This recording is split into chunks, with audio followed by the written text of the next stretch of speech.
මුලින්ම ළමයි මං අල ටික හොඳට හොදගෙන ඒක තැම්බෙන්න තියාගන්නවා.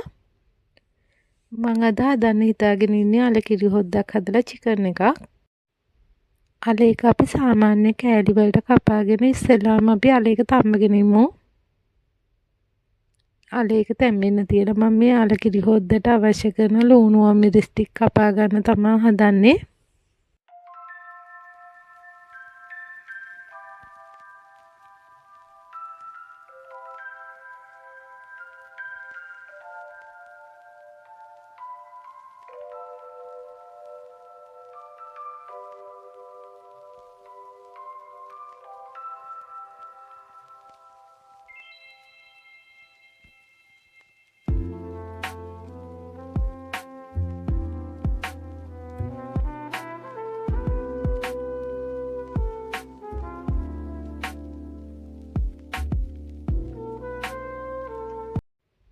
කිරි හොද්ද ලිපෙන් තියලා අල ටිකක් දැන් ගාන්න තැම්බිලා තියෙන්නේ. මම ඒ ටිකත් සුද්ධ කරගන්න ඕන ඔය විදිහට.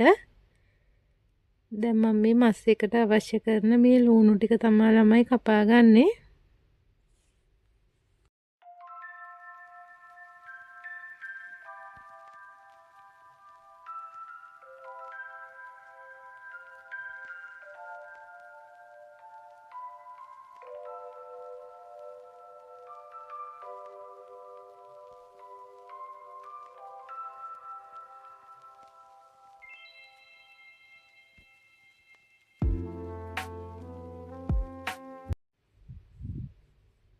ඔය විදිහට කිරි හොද්ද හොඳට මේ නැටුවට පස්සේ අපි ඒක බාගෙන ටිකක් රස්න යනකල් හැඳි ගන්න ඕනේ.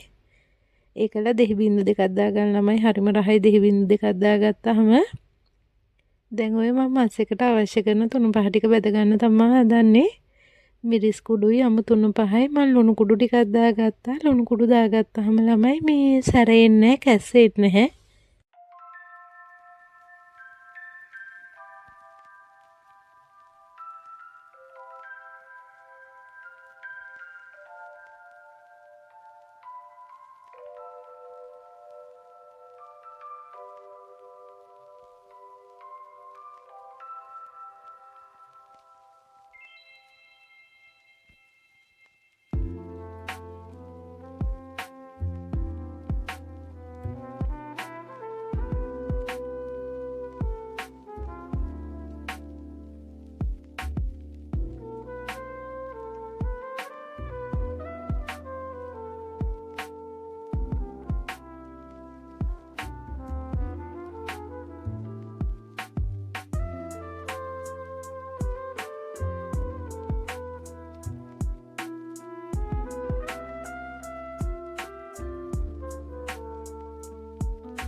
මස් එකක් දැන් ගාන්න ඉදලා තියෙන්නේ ළමයි. තව චුට්ටක් මම මේකේ හිඳෙන්න තියලා බා ගන්නවා.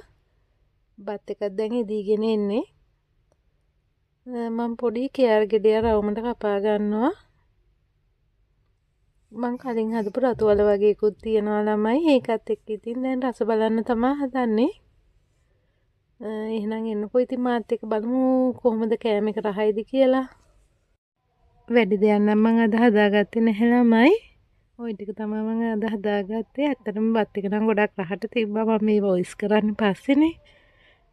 එහෙනම් ඉතින් ඔයාලා බලන්න කොහොමද රහයිද කියලා. එහෙනම් ආයෙ ලස්සන වීඩියෝ එකකින් හම්බ වෙනකල් පරිස්සමින් සතුටින් ඉන්න. සබ්ස්ක්‍රයිබ් කරලා නැත්නම් සබ්ස්ක්‍රයිබ් කරලා එකතු වෙන්න කියලා ආදරෙන් ඉල්ලනවා.